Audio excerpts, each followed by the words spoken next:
Have you ever heard of a woman with snakes for hair? A creature so powerful that one look into her eyes could turn you to stone? That's Medusa, one of the most famous and feared monsters in all of Greek mythology. But what if I told you she wasn't always a monster? Today, we are going to explore the fascinating and tragic story of Medusa and her sisters, the Gorgons. It's a tale full of mystery, power, and transformation, and by the end, you might see Medusa in a whole new way. So, who were the Gorgons? In Greek myths, the Gorgons were three terrifying sisters, Steno, Uriel, and the most famous of all, Medusa.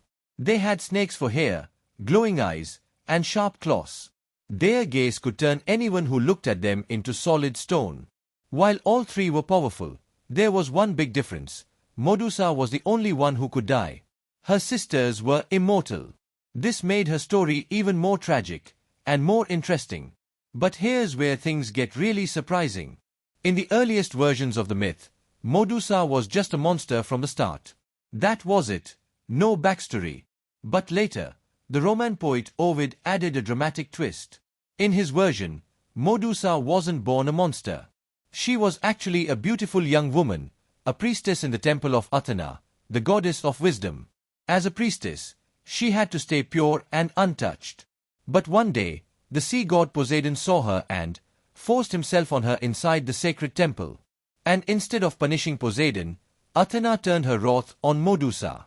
She cursed her, transforming her beautiful hair into snakes and making her so terrifying that anyone who looked at her would be turned to stone. Suddenly, Medusa wasn't just a monster, she was a victim. A woman punished for something she didn't choose. Now enter the hero of our story, Perseus. He was sent on a mission to kill Medusa, a dangerous task that was meant to get rid of him. But Perseus had help. The gods gave him magical items, winged sandals from Hermes to fly, a shiny shield from Athena to use as a mirror, a sharp sword, and an invisible helmet from Hades. With all of these, Perseus found Medusa while she was sleeping. He didn't look directly at her. Instead, he used the reflection in the shield to guide his sword. And then, with one clean strike, he cut off her head. But even in death, Medusa's power wasn't over. From her body came two amazing beings, Pegasus, the flying horse, and Chrysaor, a warrior with a golden sword. So what happened to Medusa's head? Perseus used it to defeat enemies. It could still turn people to stone. Later, he gave it to Athena, who placed it on her shield as a powerful symbol of protection.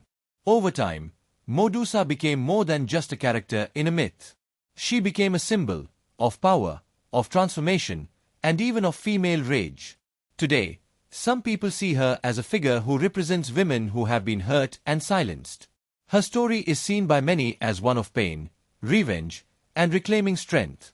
And Medusa is still everywhere.